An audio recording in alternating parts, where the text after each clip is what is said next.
Okay? Nga marriage. Okay? Katong gitawag og ideal marriage and the perfect marriage. So, maigo gali tayo na mong kasuko, ha? Isulti lang ang Holy Spirit na kig-istorya nako. This is both for husband and wife. Sa akong pag-sharing ani, naigo sab ko. Dili man po ko perfecto. Hello? Maski 65 years old na ko. Are you following me? Amen.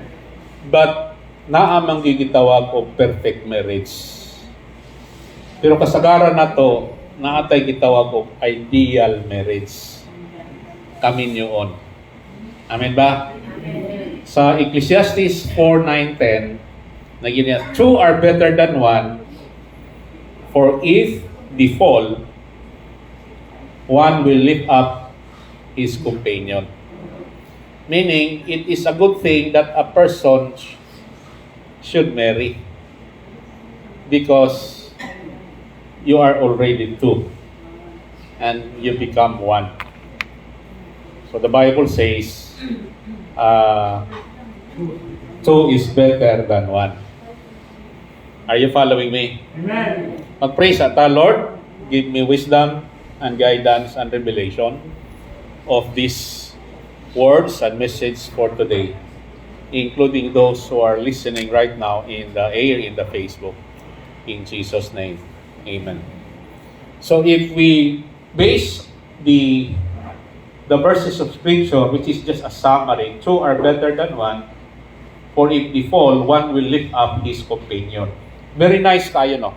In Ecclesiastes chapter 4, verse 9 to 10.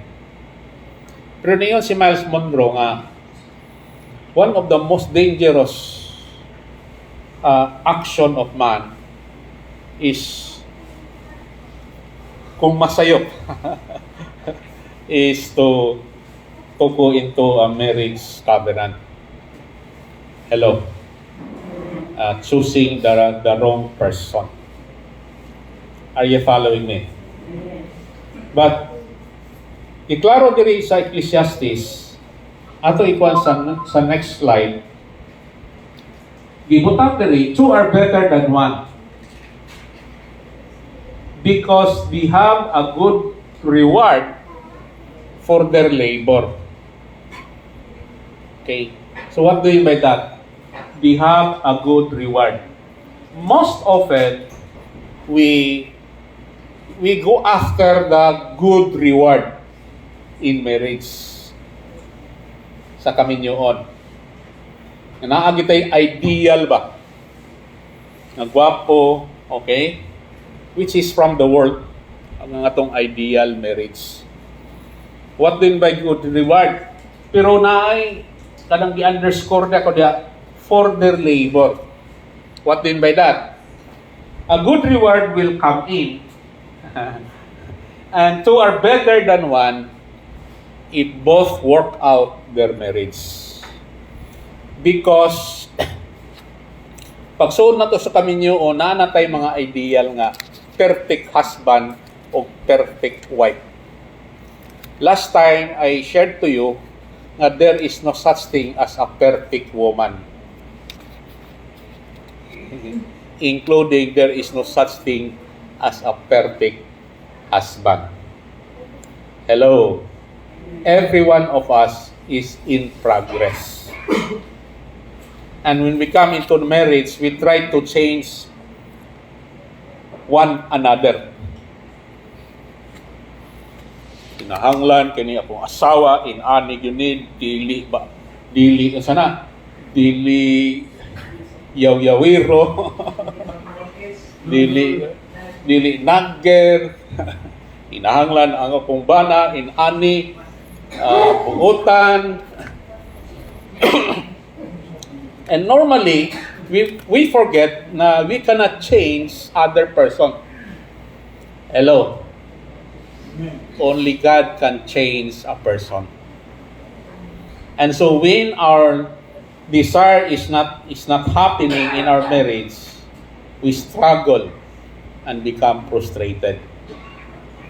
Hello. Only God can change a person. The same that only God can make a person born again. That's the reason why one of the foundation in Christianity is the person must be born again. Ang iyang spirito mataw pag-usab yan dito sa spirito sa Dios. Mausab siya. Wa galing na inner transformation, wa yun ay physical transformation. Magkasamot pa. Are you following me? In verse 10, it says, "For if the fall, one will lift up his companion." Very good. Pero na warning. Si Lord, woe to him who is alone. Kay most open, kung naay kaguliyang sa usa ka marriage, usa sa mga scapegoat nato is separation or divorce. Hello. Which is contrary to the commandment of the Lord, that which God has bind together, let no one put it asunder. Meaning, kung unsay gibugkos sa Ginoo, walay tao nga mo kuan ana, mo pikas ana, mo buwag ana. That is very clear in the Bible. Because God is against divorce. Hello. Mahitabo lang ng divorce in the Bible nga tugutan sa Ginoo because of adultery. Other than that, wala. Are you following me? Amen. Woe to him who is alone when he falls, for he has no one to help him up. Now this is both for the husband and for the wife. So there will be consequences of your action. Ako ang ipangutana, kung unsag yun siyang woe in the Bible. Next please. In the Bible, woe primarily signifies strong expression of grief. Saan ang grief? Strong, kagool. Lamentation or impending judgment.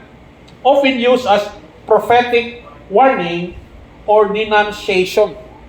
Meaning, kanang woe, appeal na warning. Kung imo ning buhaton, instead ang imong sitwasyon magkaayo, magkagrabe hinoon. Are you following me?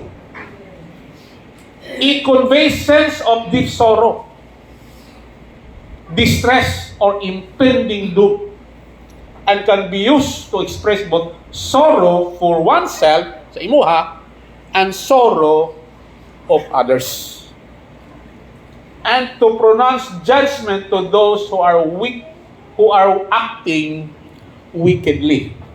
So, mo na sa meaning sa woe sa Bible.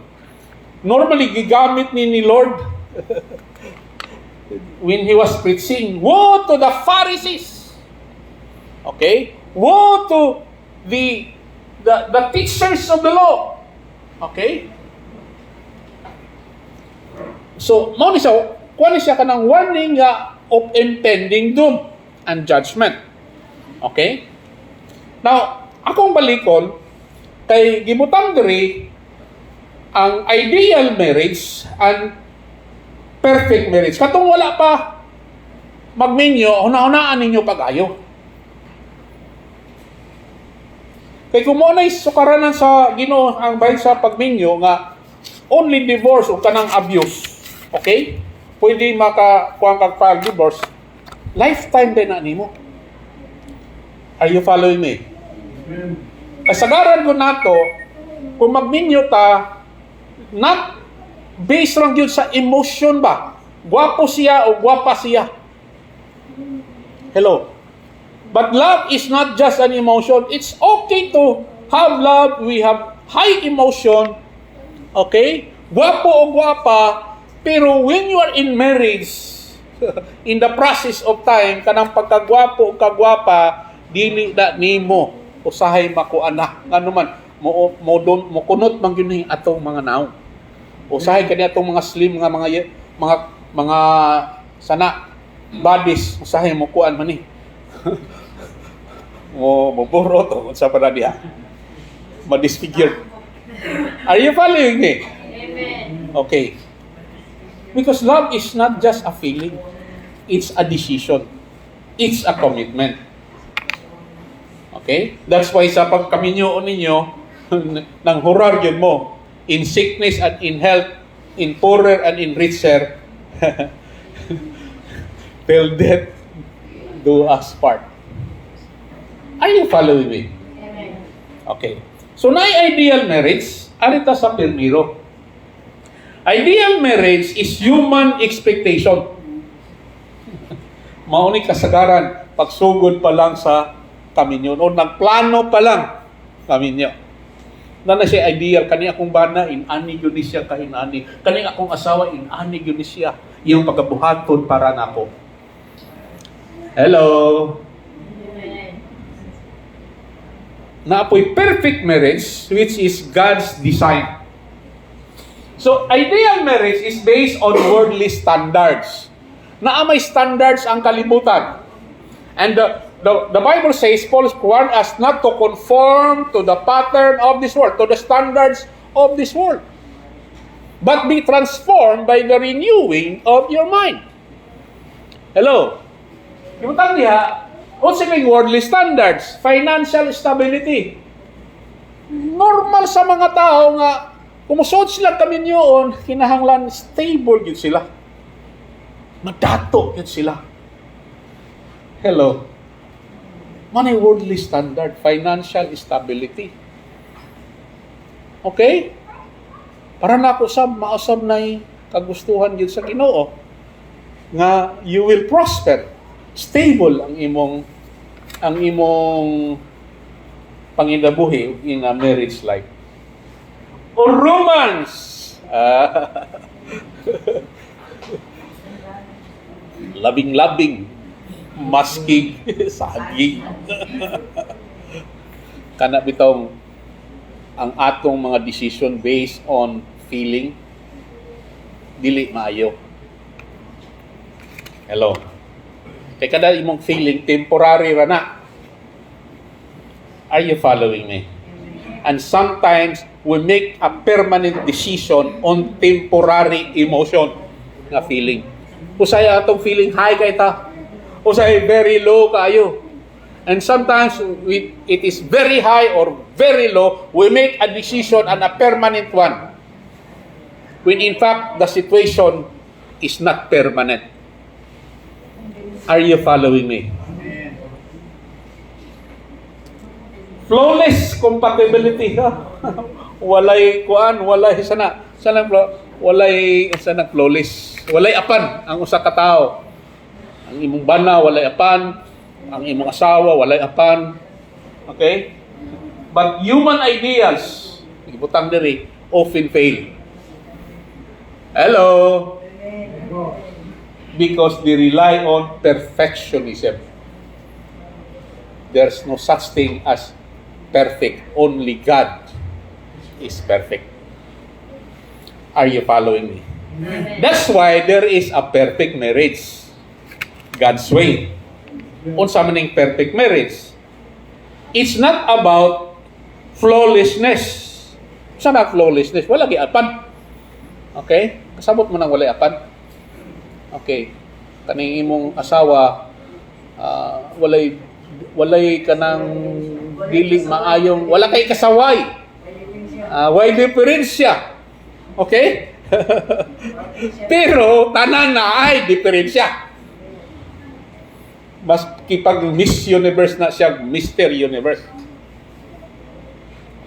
Maski si perfecto na ay diferensya.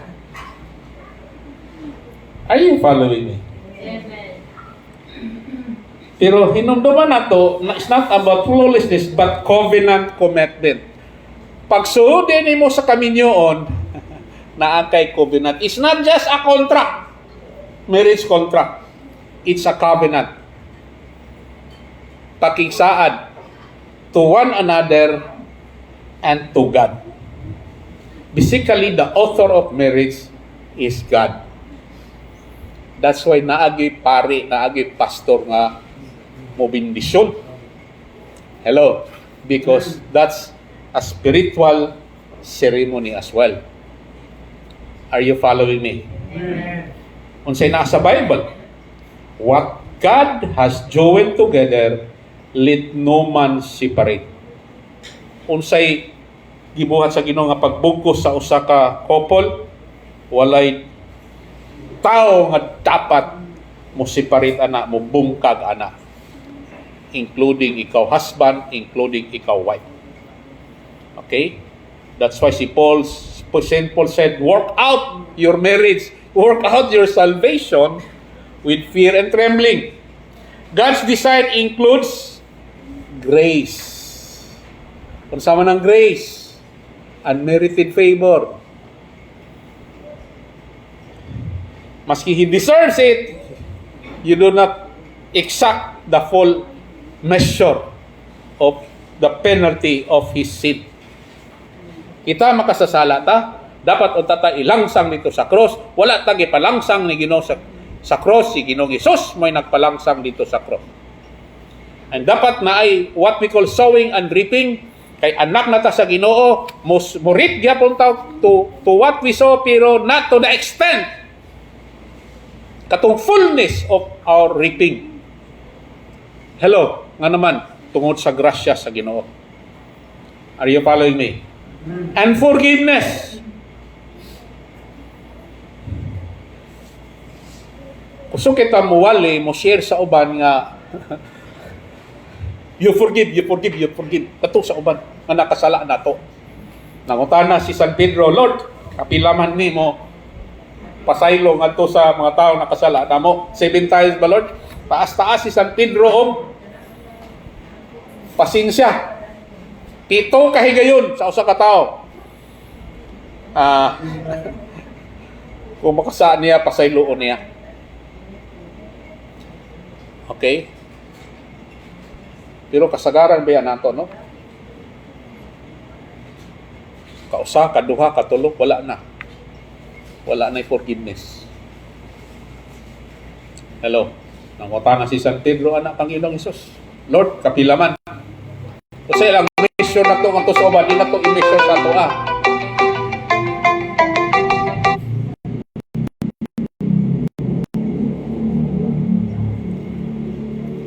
Dili na ito i-mission sa ito, ako itong i-mission nga ito sa uban. Hello? Forgiveness. Niingon si Ginoong Hesus, dili Pedro, dili kapito, but 70 times 7. Alaoy.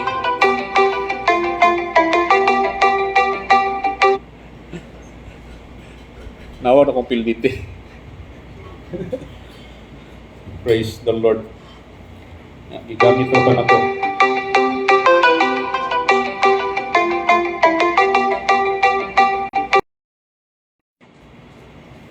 Hallelujah.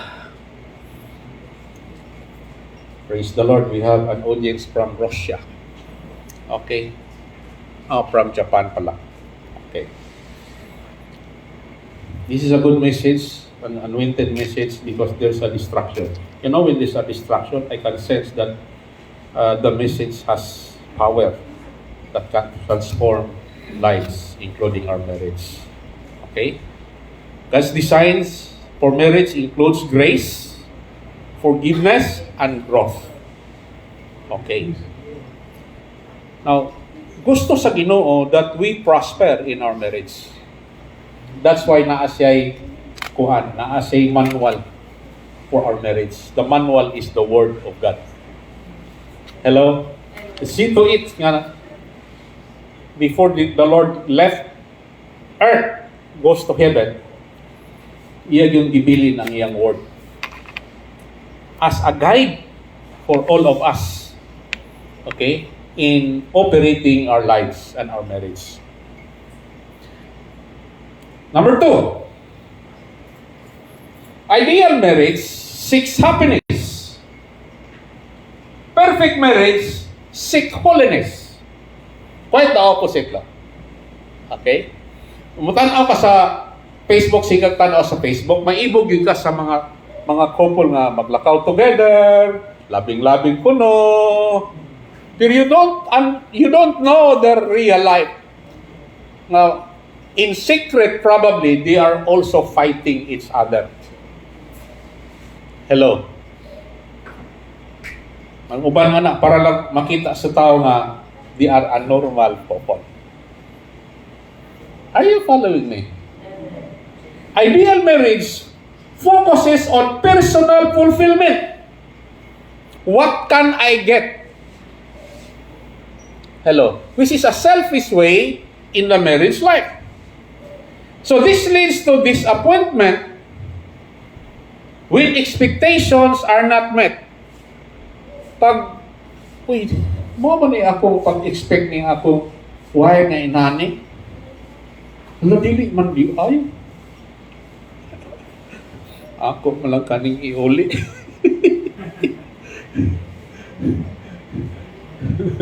Sa marriage road, there is no such thing as no return and no exchange. Are you following me? Okay? But perfect marriage follows the Christ model. So, muna itong hinumduman, pag Christian na ta, lahi ang atong model, not the world, but the example of our Lord. Niingon ang Lord na to sa Ephesians 5:25. Husband, love your wives as Christ loved the church. Okay. Mga lalaki, including ikaw, kay magminyo ang pagka. Si basahan ninyo ni na husband, laki na laki. Tanan nga laki.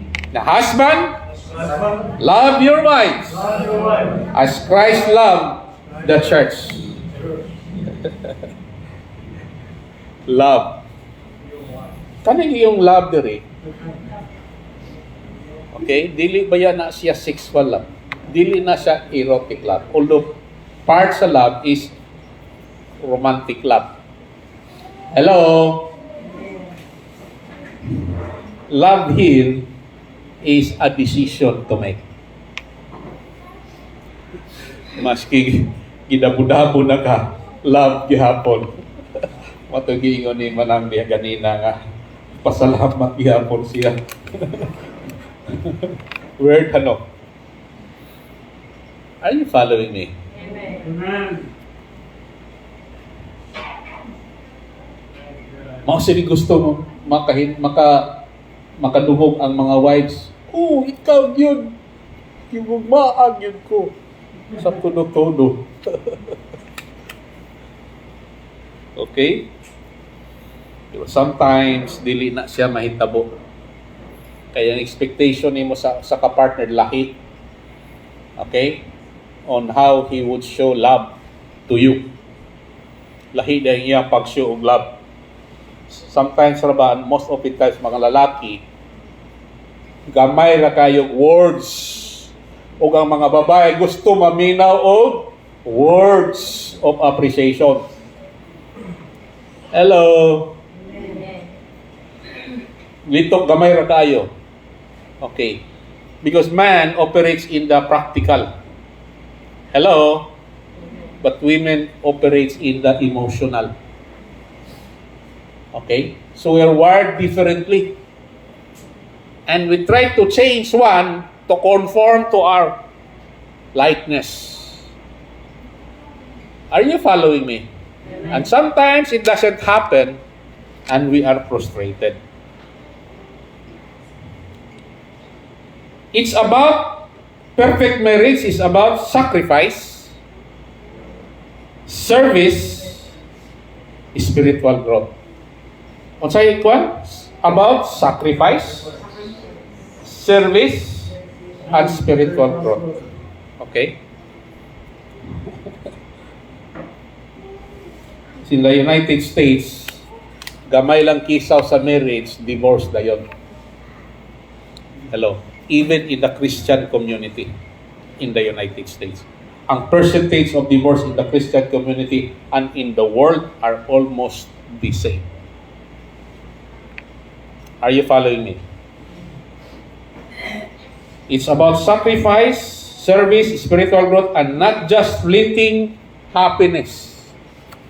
Okay. Of course, nag-desire mo tag happiness. Pero mo ni siya. Akong i-share sa inyo ha. Marriage is like this. A relationship. It's like this one. God is here. And husband and wife is here. Okay? Now, if you notice, this one is God and the couple is here.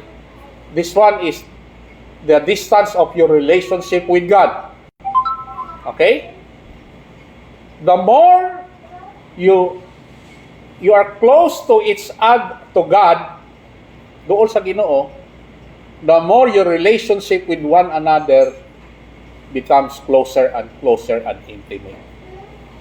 Pamina pa kayo, even mga unbelievers, layo gali mo sa Ginoo, layo sa mo sa matag usa-usa. Minsan pag nagkapit tuko mo diha, moramog ka ng sana nakabalimbod mo diha sa inyong kaugalingon. But if your relationship to God is far away, you may be near but yet very far to each other. Because marriage, the author of marriage is God. Hello. Amen. That's why it's important that the couple should develop their devotion to God para ma-close sila sa Ginoo and in the process ma-close sila to one another. Amen. And that's the only way. Are you following me? Amen. Hallelujah. Ayaw ko niyong patuha ha. Okay. Ideal marriage avoids problem. Perfect marriage overcomes them. Now, mga tana ko ninyo, katong nangamin nyo na. Naabay problema? Wala. Mag-away ba mo? Wala. Mag-amay. How open mo mag-away?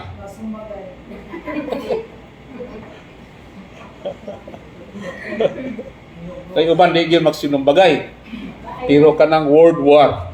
World war. Mura po world war. Are you following? Kanang di ka tingugan. Hello. Bari mga lalaki nga mga childish nga lalaki, kusog kayo mo dili mo tingog. Hello. Mausap ang mga babae. Kanang magbungol-bungulan ka. Hello. That's already a war. Are you following me? Which is not supposed to be. Pero because we are in a fallen nature, mo happen na siya. Just like problems will happen in a marriage life. Are you following me? Asara to. Ideal marriage tries to avoid conflicts but struggles arise. Many give up when trials come. Nalilagid ko! Muli na ko sa buhay.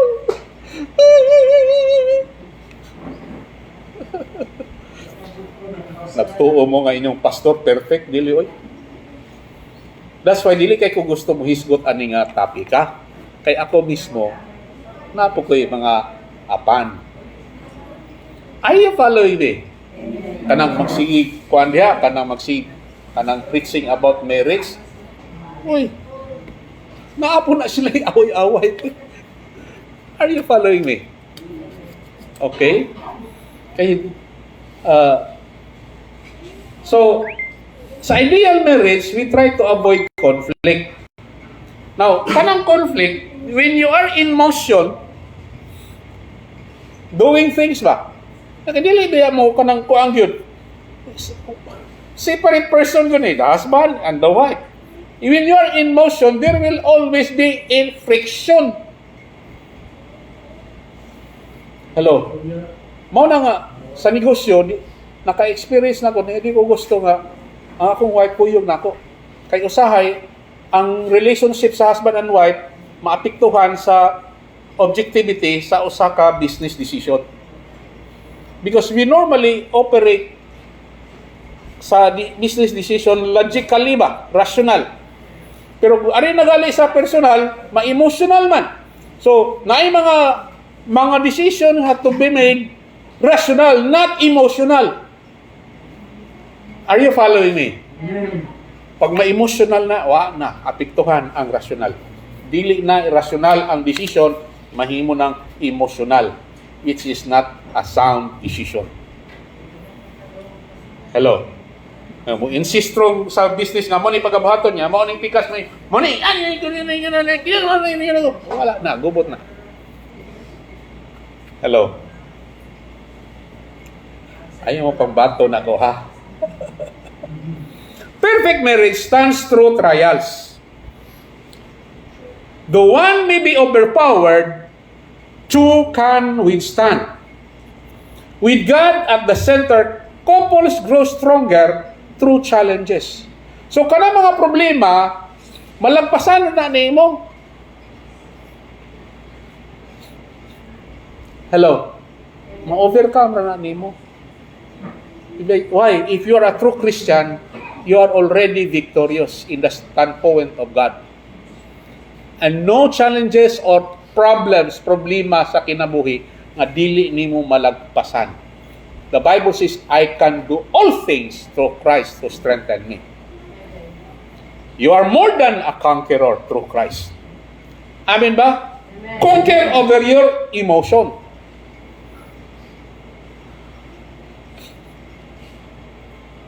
So, godly advice. Hello. Don't chase ideal marriage man-made. Pursue God-centered marriage. It won't be perfect in the world's eyes, but with Christ, it will be strong, purposeful, and blessed. Hello. I focus on your eyes unto the Lord, unto His Word. Tanawa ko no, ang pulong sa Ginoo in relationship, in relation to your relationship with one another. Anak ta maga-focus. Dili ta mo tan-aw sa standard sa uban. Hello? Amen. Because the Bible says in Psalm 127 verse 1, unless the Lord builds the house, they labor in vain who build it. Kung wala kuno magabuhat ang Ginoo sa maong balay, ang nagbuhat ana, nagpanday ana, nagabuhat lang ana, o kangakawang lang. So kinahanglan i-appeal yun ang Diyos. Dili reliyon na, kaya daghang kay mga reliyoso ang kinabuhi, gubot pa sa lukot. Are you following me? Amen. I-include yun ang Ginoo, ang iyang pulong sa inyong relationship sa marriage. Amen. Ang uban ninyo, karon lang nakadungog si Ronnie nga uliha, ang nagawis mo nga, may tag nakadungog ko ani before ko naminyo or nakadungog ko ani earlier pa naminyo ko. Kay makoreksyonan pa ang kinabuhi. Hello. Amen. I think some of us nga naadiri, hindi ko mang judge ninyo because the grace of God is in you. We could have avoided the problems you have today kung i-follow yun na to ang pulong sa Diyos. Amen ba? Amen. Pero pasalamat ta nga nakakita ta, naka-relasyon ta sa Diyos ni Ginoong Hesus. Para sa sunod na tong mga generation, makatudlo ta nila. Nga dili na mausab ang imong naagian. ang atong ihatag nga legacy nila, atong mapamana nila ba, ang atong pulong sa Ginoo nga magahatag kausaban sa future generation, sa imong anak, sa imong apo, sa apo nimo. Are you following me? Amen. Okay? Hallelujah. 9 additional verses of scripture for a God-centered marriage here. Ibutang diri, foundation in love and commitment. Corinthians chapter 13, verse 4, 7. Mga pulong ni sa Ginoo, ha? Dapat inyong picturean, inyong kwaon, para makahinuklog mo kay inikaman ani diri 20% siguro o 80% limtan na ninyo. Pag abot sa next week, di nagin mo kahinomdom. Just like last week na ko nga gi-share na ko sa inyo, ha. Hello. Ibutang diya. 1 Corinthians chapter 13 verse 4 to 7. Bahin siya love. Kasi dili ta gusto ani minaw ng klase nga definition sa love ni God. Love suffers long. You love the person? Agwanta. Kung saan nang suffers long. Sa ubang translation na, long suffering. Kung saan nga long? Long suffering. And is kind. Bears all things. Pasinsahin ko na siya. Hello. Amen. You know, look at na ako'y course ako na kanang positive, kanang work attitude. Wala na ako na ma-share sa mga maestra. Okay, sagaran ko na to, arita mo, look at sa atong mga negative aspect. No? Anya, ma-discourage ta. Pero, na ako, workshop to, akong ipakuha ng mga participants nga, okay, make a balance sheet of your life. Balance sheet. There is a pikas isulti ang imong mga assets. Tanan imong assets, including imong accomplishment, imong mga maayo nga traits, okay? And then, ilista po tanan ang imong mga liabilities. Hello? Then they realize nga mas daghan silang assets kontra sa ilang liabilities. So, kung kana siyang assets, imong i-compare sa liabilities, naaga na siya i-balance.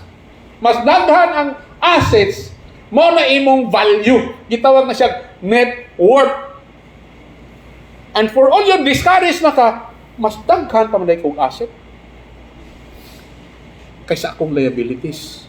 Kay everyone has a liability. And everyone has the assets. But if you look into your true assets, makita nimo nga naa di kay dili. So in other words, kung tan-aw nimo ang imong kapikas, ang iyang assets o liabilities, dili lang ka mo tan-aw sa iyang liabilities, tan-aw po nimo iyang assets, matingala ka na daghan siyang assets. And then focus on that asset. Reinforce that asset. Are you following me?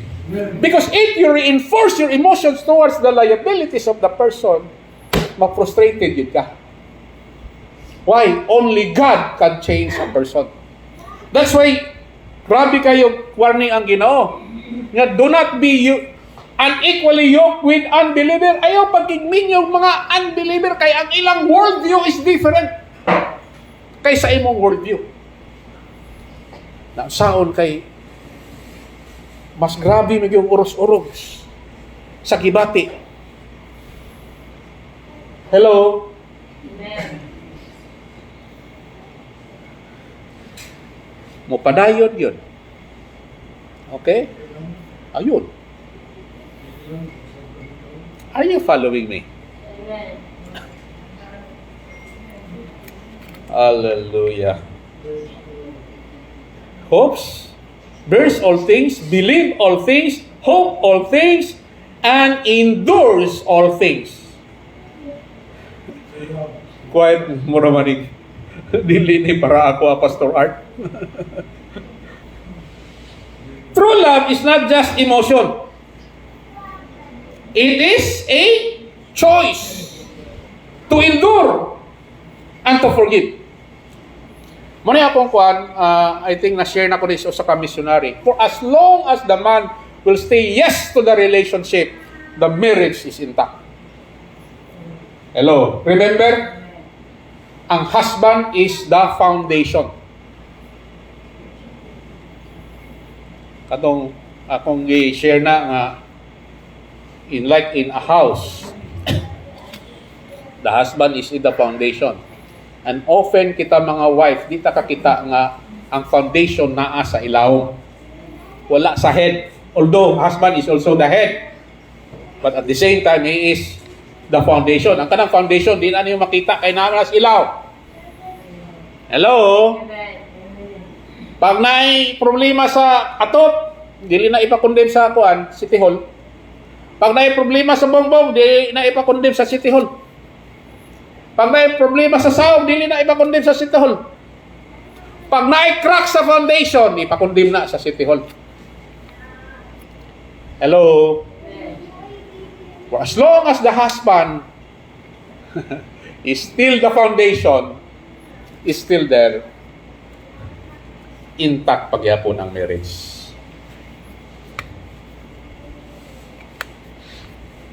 What the Lord has joined together, let no man separate.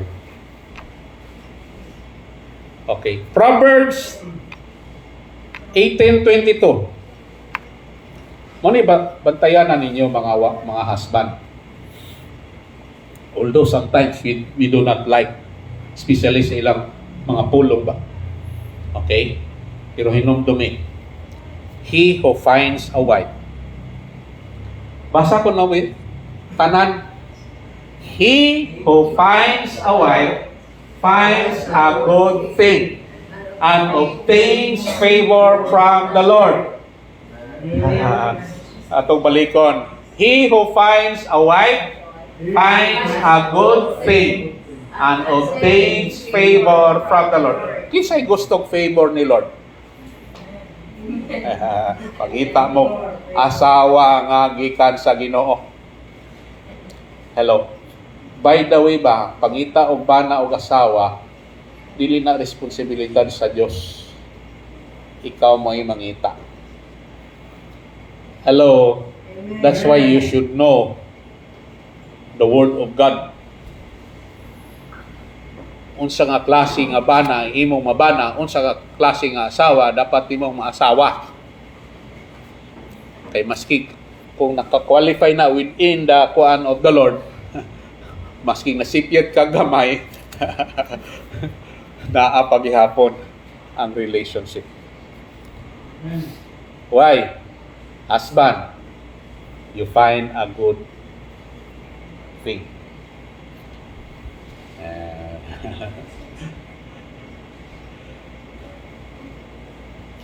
Maski banghaga na ka, sir. Good thing, yapon. Because you obtain a favor from the Lord.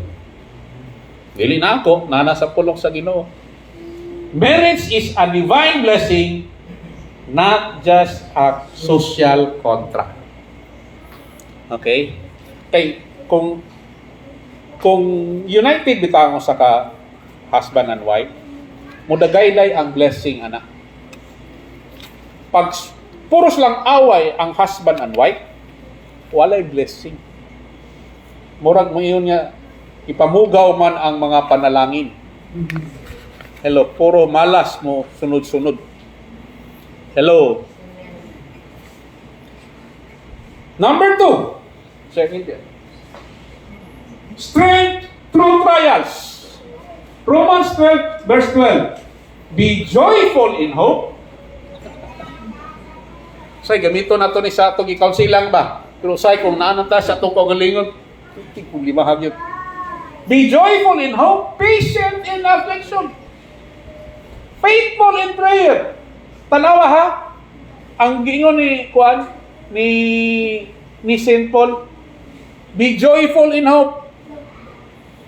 patient in a faithful in prayer. A strong marriage leans on God in tough times. The more na kay problema sa imong marriage, the more ka mo dool sa Ginoo, ayaw palayo. Nga naman, ang gusto sa demonyo nga mabungkag ang imong pamilya. What's the purpose of the devil? The devil comes to steal, to kill, and to destroy your life, including your marriage. Hello? Amen. But Jesus comes to give you life, and He will give it to you abundantly if you follow His principles. 1 Peter 4:8. Above all, love each other deeply, because love covers a multitude of sins. Kung saan man ang love covers a multitude of sins? Iampo na lang na kabiri ang iyang mga defect. Hello? Iampo. O konsultihan mo. Pero ayaw balik-balik ka. Hello? Amen. Iampo because love covers a multitude of sin. Hallelujah. Grace and forgiveness heals wound. So, away magyud usahay ang mga magtiayon, nalagi ipakuan ako sa inyo ha. Na ayaw, nasa Bible, do not let the sun go down. Nagsige pa mong away. Meaning, ayaw pa ugmai. Hello? Are you following me? Amen. Kay makaapekto sa inyong mga blessing.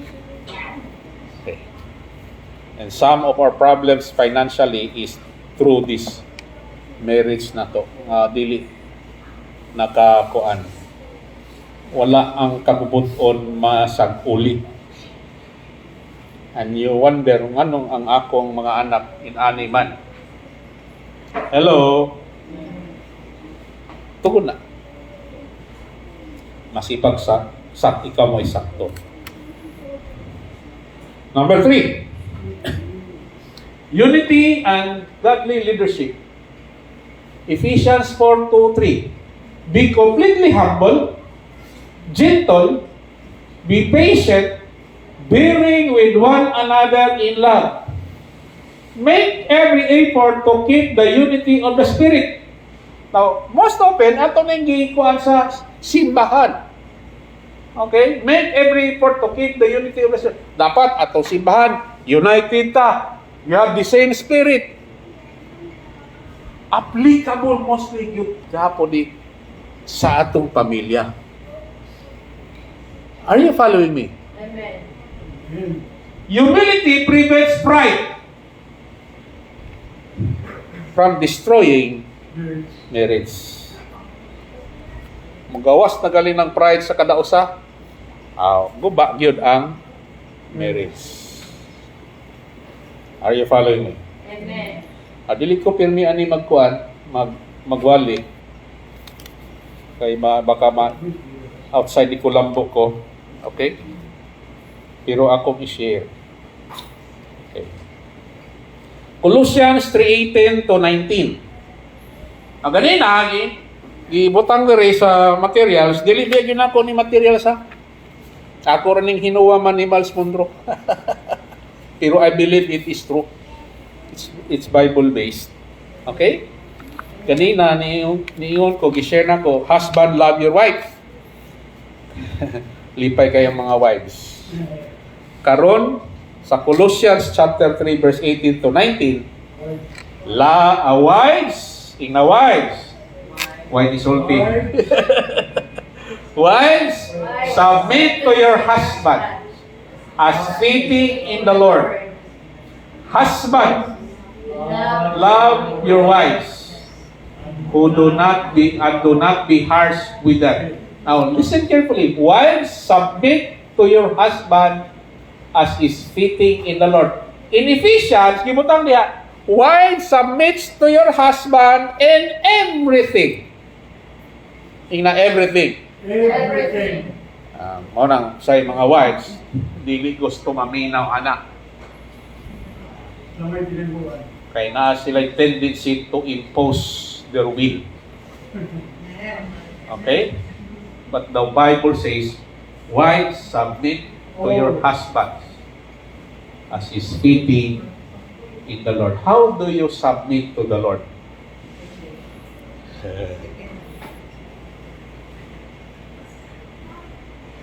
Obey the Lord. Hindi kag submission, obey. Hello? Love, submission is a form of love also. Okay? Love the Lord with all your heart, with all your strength, with all your soul. Okay? Number 4. Give na. God's presence in marriage. So they are no longer two, but one flesh. Therefore, what God has joined together, let no one separate. Now, because marriage is a covenant, not just a legal agreement. Now, one na mo. Okay. Now, listen carefully. In the eyes of God, you are one. Masuko ka niya. Hello. If you hurt the other party, kinsa imong gi-hurt? Dili lang siya. Pati ikaw. Why? You are one. Are you following me? Amen. Kung masakit ang imong kapikas, kinsay pirmiro maapektuhan? Ikaw ra gyapon. Hello? Kung imong ipanghimaraot siya, kinsay maapektuhan? Ya, maapektuhan lagi siya kato imong ipanghimaraot, pero mosumbalik gyapon sa imuha ang problema. Kay kung magkasakit siya tungkol sa imong panghimaraot, asa padulong ang problema. Balik ra gyapon sa imuha. Are you following me? Amen. Labi nag tungod sa imong kapungot, kay mura ka naopsan og pasensya. Imo siyang ipanghimaraot, may pagmamatay ka. Giatay man ka. Kay ba nang tawag nga giatay? Ako nang isulti ninyo, kay nang himaraot ka, nga kanang imong bana, magkasakit siyang atay. You know unsa nang sakit sa atay? Bidli na siya. Makamatay na siya. Hello. Pag imong ingnan imong bana nga pisti kang banaha ka, iatay man ka. Mao na siya. Glorify the Lord with me. Let us exalt His name together. Okay. A couple that worship together stays strong together. Mao na siya diha. Foundation of marriage is worship. Devotion to the Lord.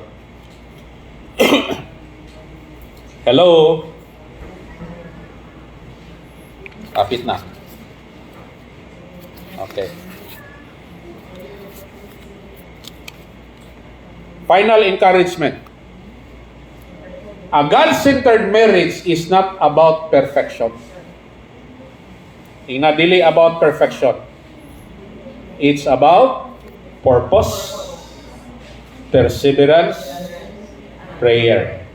When both partners seek Christ first, He guides, heals, and strengthens the relationship.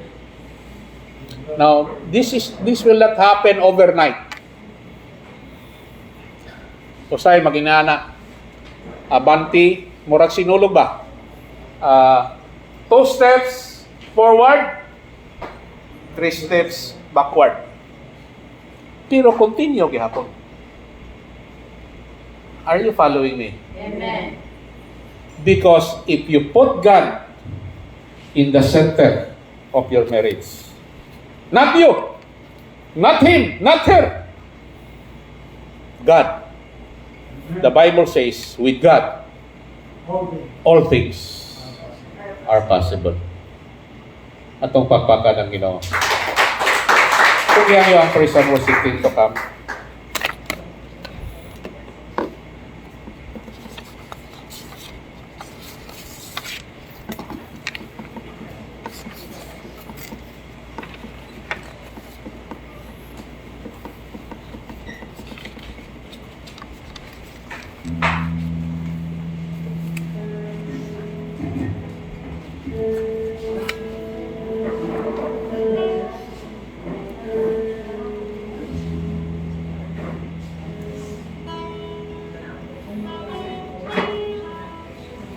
Hallelujah. The words that I shared to you, maybe for some of us, more strong ra kaayo. Okay? But for some of us is give us an idea. Worship song, please. Or maybe fitting to the situation ba? But you see, Jesus Christ said, kinsa may nanginahanglan og doktor. Hello? Kinsa may nanginahanglan doktor. Ang mga masakiton. I'm not saying ang akong marriage perfect. Okay? And so do your marriage is perfect. We all fall short of God's perfect marriage. But one thing is sure. If we put God in the center and just lower our pride and work out our problems in our marriage, asking God for help, nothing is impossible. But it is a decision that we are to make. It's not just an emotion, a decision. Kung yung tanan nga manindog,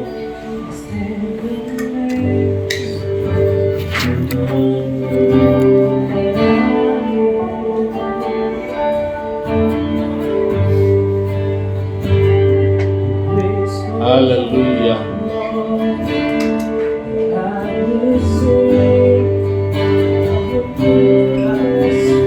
Hallelujah.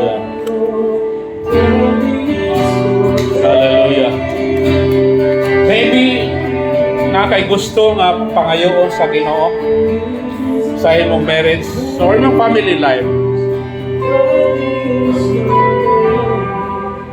Those who ask shall receive. Those who shall seek shall find. Those who knock, and the door will be open. If you believe that God can do the impossible to possible, when you come to Him and asking for His help, God will do wonders in your families. Or maybe kung na kay nabuhat na dili maayo o wala pa gyud ka kapangayo pasaylo specifically on that particular situation or sin, it's time to surrender it to the Lord, because nakita nimo ang consequences sa imong action. If you are like that, ngay kag panabang sa Ginoo, ayaw ka ulaw. Because your family, and your eternity as a state. Isa imong kamot na to sa Ginoo. Isa sa Ginoo. In the Lord, dili ko perfecto, Lord. Ina si Lord, Lord, pasaylo ako sa akong mga binuhatan. Awa makapahimuot kanimo. Yes, Lord. Salamat, Lord, sa mensahe. With you in me, and with the help of the Holy Spirit and your word, you will make things beautiful in my family. Ingna si Lord, Lord, giyahi ko. Giyahi ako kapikas. Nga maka-follow me sa imong kabubuton. Hallelujah. Pasayloak ako. Pasayloak kami. Nasayod ko, Lord, na imong kagustuhan nga kami among pamilya mahimong malampusot o mahimong malambuon. Lord, I pray that the blessing of Abraham, the blessing of Moses, and the blessing of Aaron will be poured out in my life. The blessing of unity will be poured out in my life right now, including in my life, Lord. Lord, bless them, I pray. Yes, O God, in Jesus' name. Amen. Amen. Atong pakpakan ang Ginoo. You be seated.